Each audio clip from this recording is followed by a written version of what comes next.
આપણી સંકલ્પ ન્યૂઝ ચેનલને સબસ્ક્રાઇબ અને લાઇક કરો, બેલ આઇકન દબાવો જેથી આવનાર ન્યૂઝ અપડેટ્સની નોટિફિકેશન આપના મોબાઈલ પર સૌથી પહેલા પહોંચે. Like, subscribe and share the video. નમસ્કાર દર્શક મિત્રો, હું છું રવિ પટેલ. આપ જોઈ રહ્યા છો સંકલ્પ ન્યૂઝ. સંકલ્પ ન્યૂઝમાં આપનું સ્વાગત છે.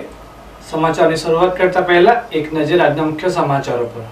વલસાડ શહેરમાં જીબી દ્વારા અંડરગ્રાઉન્ડ કેબલની કામગીરીથી વીજ પુરવઠો બંધ થવાની સમસ્યા દૂર થશે. હવે વલસાડ શહેર ગુજરાત વિદ્યુત બોર્ડ 1 મહિનામાં અંડરગ્રાઉન્ડ કેબલની કામગીરી હાથ ધરવામાં આવી છે. બાદમાં આ સુવિધાથી સમગ્ર વલસાડ શહેરમાં વીજ પુરવઠો વધુ સરળતાથી પૂરો પાડશે. હવે આવનારા દિવસોમાં લાઇટ કેમ ગઈ, દીવો ઉડી ગયો, વીજળીના પ્રવાહના થાંભલાઓ તૂટી ગયા, 2 તાર નડવાથી શોર્ટ સર્કિટ થયું, ટ્રાન્સફોર્મર બળી ગયું, જીવંત તાર નડી ગયા, ડીમ લાઇટ થઈ ગઈ, જીવંત તાર પડવાથી પ્રાણીઓનો પ્રાણ ગયો, વાયરમેનને કરંટ લાગ્યો વગેરેની સમસ્યાઓથી હવે અંડરગ્રાઉન્ડ કેબલ લાઇન નાખવાથી ગ્રાહકોને મુક્તિ મળી રહેશે.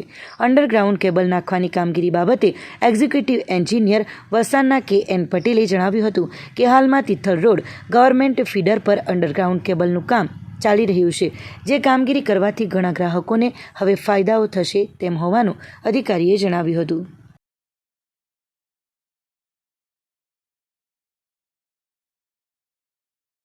નામ KN Patel, executive engineer, Valsad city division. અત્યારે તિથલ રોડ પર ગવર્મેન્ટ કોલોની ફીડર ઉપર અંડરગ્રાઉન્ડનું કામ ચાલી રહ્યું છે. અંડરગ્રાઉન્ડના કામથી ઘણા ફાયદા છે.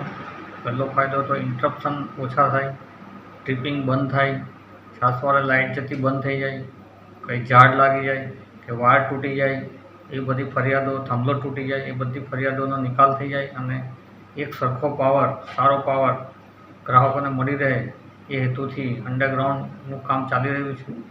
અંડરગ્રાઉન્ડનું કામ RDSS સ્કીમ તરફમાં ચાલી રહ્યું છે. RDSS સ્કીમ ગવર્મેન્ટની, સેન્ટ્રલ ગવર્મેન્ટની સ્કીમ છે, જેની અંદરથી આ કામ કરવાથી લોકોને ઘણો ફાયદો છે.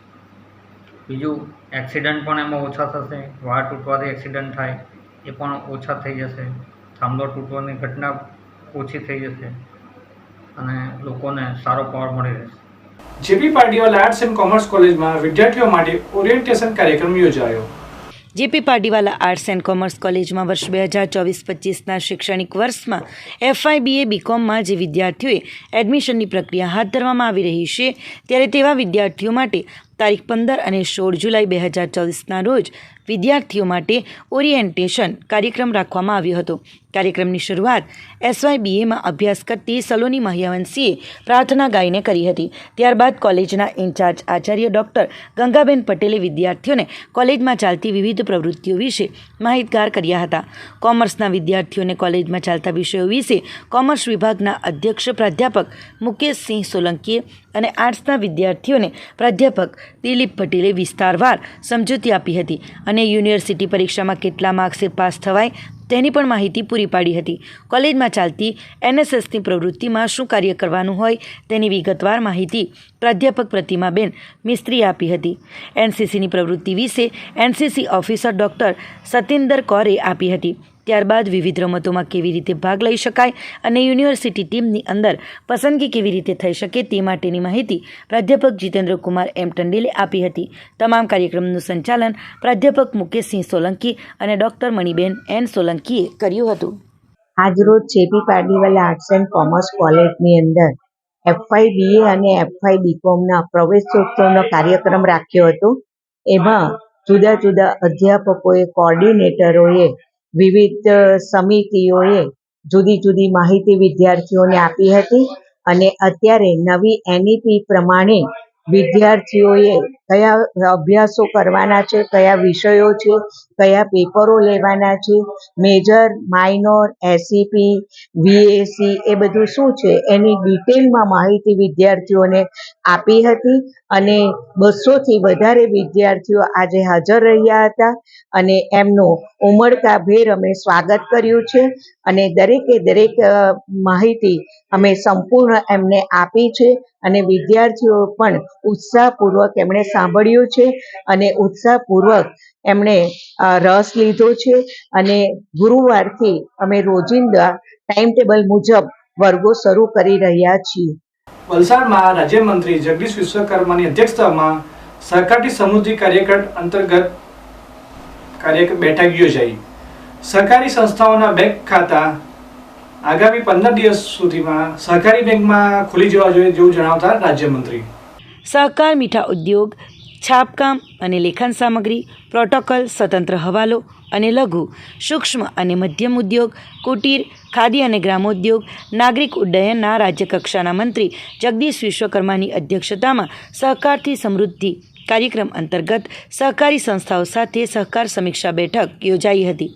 બેઠકનો મુખ્ય હેતુ વડાપ્રધાન નરેન્દ્રભાઈ મોદી અને કેબિનેટ મંત્રી અમિતભાઈ શાહના ગામડાઓ અને ખેડૂતોને સહકારી સંસ્થાઓ સાથે સાંકળી મજબૂત બનાવવાના ધ્યેયને પૂર્ણ કરવાનો છે એમ જણાવતા રાજ્યમંત્રીએ કહ્યું હતું કે આગામી 15 દિવસોમાં દરેક સહકારી સંસ્થાઓના અને તેમના સભ્યોના ખાતાઓ PACS primary agriculture credit society અંતર્ગત કાર્ય કરી ખોલવામાં આવે અને માત્ર ખાતા ખોલવાના જ નહીં પરંતુ સંપૂર્ણપણે ઓપરેટિવ પણ રહેવા જોઈએ.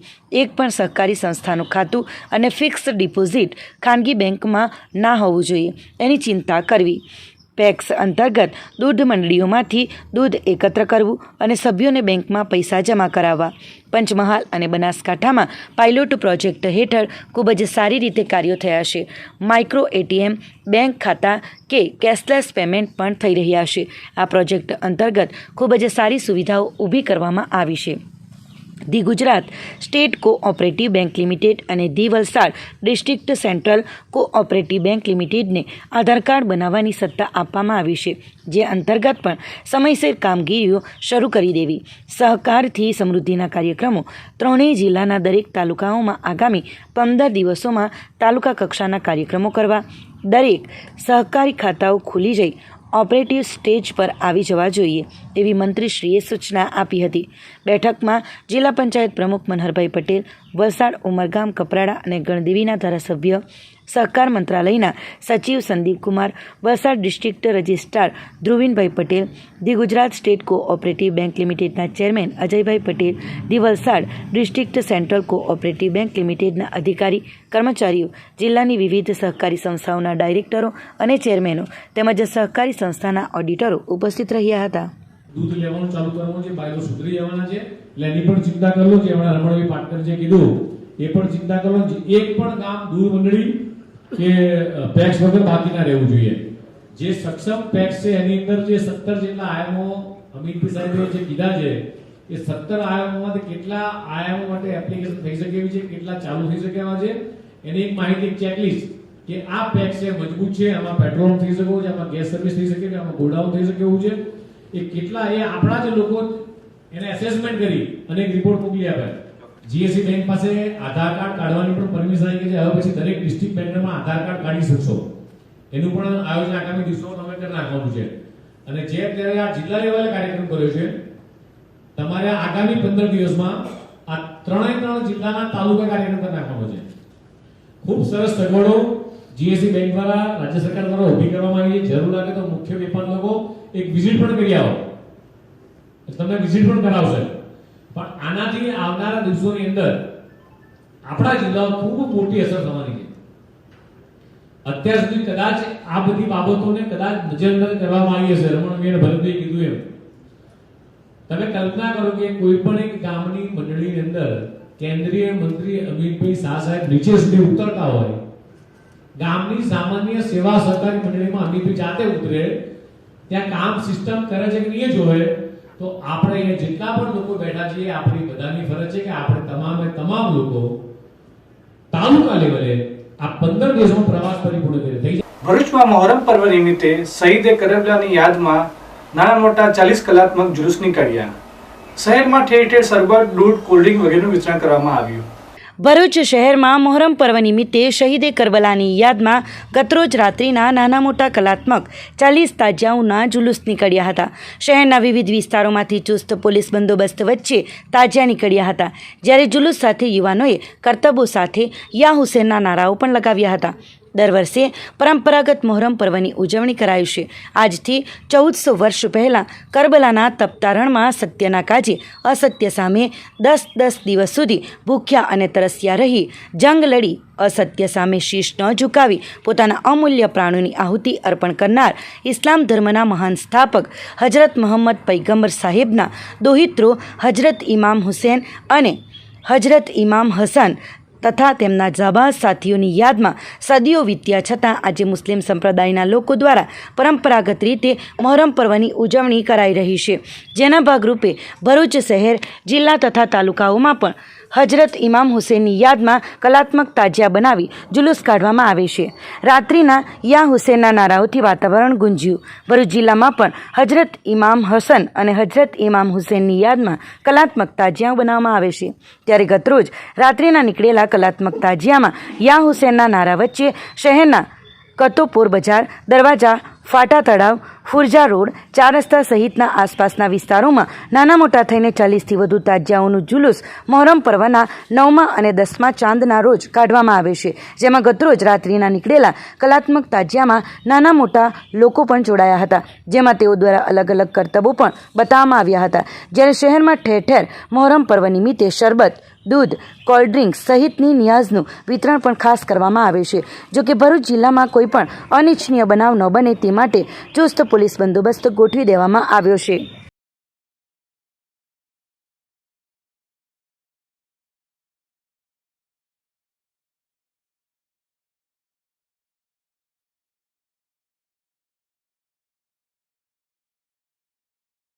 તો આ હતા આજના સમાચારો.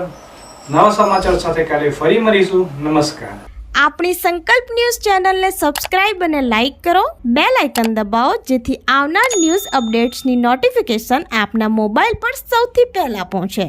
Like, subscribe and share the video.